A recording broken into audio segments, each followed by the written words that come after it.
to Afflictions Sugarcoated, a podcast where we sugarcoat some of the world's so-called afflictions and rate their plausibility on a scale of 1 to 5. I'm Minnie Kim, and today we'll be sugarcoating Oneirology, or the study of dreams. The official study of dreams began in the 1950s, or more specifically 1953, when it was discovered that dreams are strongly associated with REM sleep. And what's REM sleep, you ask? It's rapid eye movement, and it's the stage of sleep where most dreams happen. It's also when you sleep quite deeply. Your brain activity also appears to be awake during this time. REM, however, is not fully understood, so we can't tie everything back to the stage, but the general idea is that if you get enough good REM sleep, you'll wake up feeling pretty refreshed. Since then, we found a lot of things about dreams. There's lucid dreaming, which is basically when you know you're dreaming and can sometimes control the dream. I know that everyone's experienced this to some extent, and if you have, it feels pretty weird. You're in a lucid state, as the name suggests. But you also forget 90% of what you dreamed within minutes of waking up. Some people say that you always dream when you're in REM, but that's not true scientifically. It's just that you do dream a lot of times in REM sleep, but you oftentimes forget it. Across the world, there are also universal themes of dreams like falling down a cliff, being chased. For me, it was being chased by zombies after watching a zombie movie, but it can be by other things as well. We have famed nightmares in this situation as well. Scientifically, they should be a no-brainer. They're just disturbing dreams that typically cause intense negative emotions such as fear, anxiety, or sadness, and they most frequently occur also during REM sleep. It's linked to signs of stress, trauma, anxiety, and many more bad things, which is interesting because you'd expect that as a child you'd have the least stress, trauma, and anxiety throughout your entire life because, well, you're a child. You don't need to worry about a lot of things except for monsters behind closets, to bring out a cliche. So if you're consistently having bad dreams, it does show that you need to consider what's causing it. Nightmares don't just happen. They are caused by some things. Or maybe they do just happen. Because 10-year-old me was neither stressed, exposed to trauma, or anxious when I dreamed bad dreams, like many of you. Things like being chased in a maze. I didn't ask for it. I didn't experience anything in real life, but it still happened. Dreams just happen, and we don't have the proper knowledge to understand why it happens. The most common theories as to why dreams occur are memory processing, emotional regulation, problem solving, and cognitive function. I'm not sure which to believe, perhaps all of them. I think there's a certain goodness or a desire to sleep without having any bad dreams. We wish this to each other. We say sweet dreams, don't let the bed bugs bite. I remember when I watched a movie called Exit. It was a comedy, but I didn't realize that at the time. A rogue man experimented this toxic gas and released a truck full of it in one of the most prominent cities in Korea. It kept rising to the atmosphere, so this family who had gone to celebrate their grandmother's birthday was stuck in this giant building. They had to go up to the rooftop and call for help, but the helicopter couldn't take any more people when it arrived. After all, you can only take maybe about 10 full humans before you have to let go of several of them because it'll weigh the helicopter down. So it left two people stranded. And as you can imagine, it was a man and a woman who had a certain history while meeting in a rock climbing club, which also does indeed come in handy when they're trying to travel and jump across buildings to get on higher ground, because this gas keeps rising up. It's a romance comedy, and it's quite a good one, I might add. But it was still a scary one. Now, this is quite a realistic movie, I want to believe. I can easily and fully expect a rogue man who was ousted by the scientific community, smart enough to make up this gas and act upon their impulsive thoughts.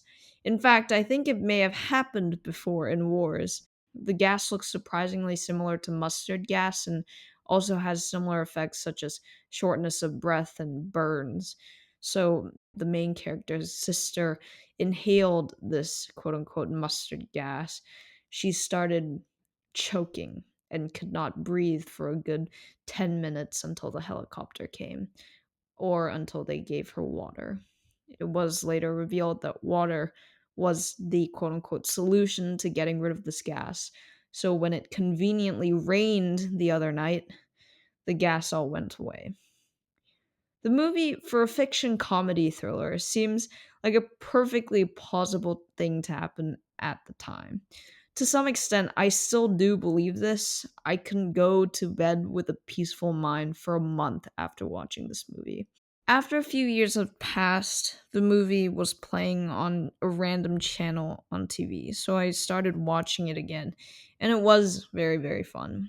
It certainly didn't warrant those months of terror. I want to blame it on the fact that I was young, and I will keep doing so, but there's just something about sleep that's comforting. It makes me question if the saying that ignorance is bliss is indeed true. If mustard gas is gonna kill me, at least do it while I'm asleep. But other times, I'll be too afraid to sleep. Politics aside, it is simple facts that an average of 12 children die from gun violence every day. I don't think more needs to be said other than stating that fact or statistics. We need better systems in place, checks and balances for who gets these guns and how they're used. But I don't think about this often. It's not like a political activism thing. It's just when a random video about school shootings or a podcast about it pops up into my feed. I go to a relatively safe school where campus safety is operating 24/7, but there are still issues. My dorm is a house, which means there are windows always open on the ground level. It's quite easy to break in.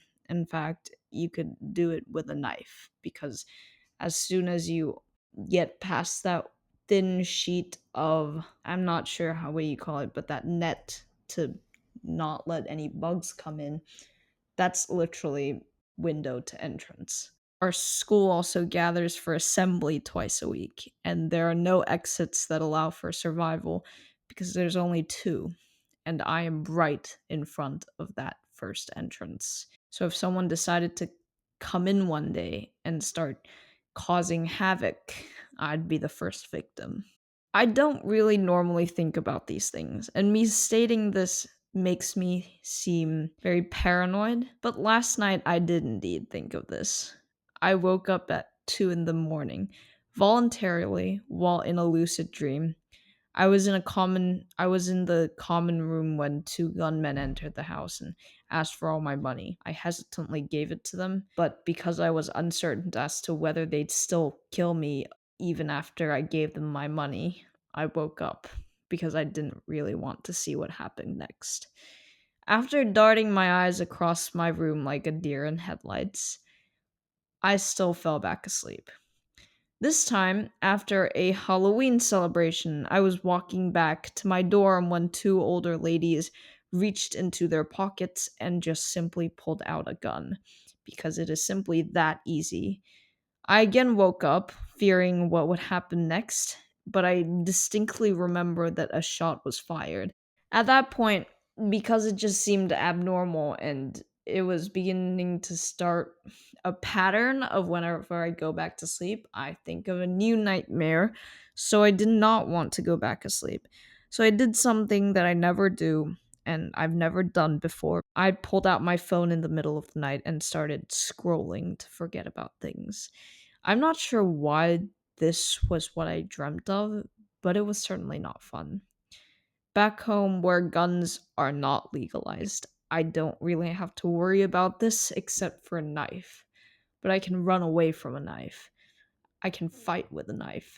I can't run away from a gun, and I'll get shot if I try to fight someone with a gun. I don't really want to accept that this is the irrational part of my brain dreaming weird things because it's really not. What I dream is most likely shaped by what I experience, and although the chances are very slim, they're not zero.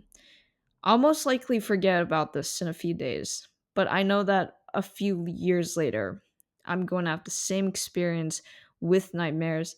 And for those suffering through this every day, and I say this because there are certain dreaming disorders that I did not know about, I am indeed genuinely sorry. I hope it balances out with a few good dreams like winning awards, meeting new people, meeting new good people, but even then, there's a sharp contrast with reality. That in fact, I did not meet these good new people, that I did not share these interactions in real life, that I did not actually grasp that award in my hand. Dreams are fake, but us experiencing the dreams are not. And if you think about that statement, that's just plain terrible. And the only way I can sugarcoat this is by dreaming about cotton candy and rainbows, but to be honest, getting gunned down by two old ladies is much, much worse than the gratification that I'm gonna get from cotton candy and rainbows. And for that reason, I give the sugarcoating of Oneirology a 2. This podcast was written and produced by me, Minnie Kim. If you have any comments or reviews, please feel free to write any and all thoughts in your podcast reviews.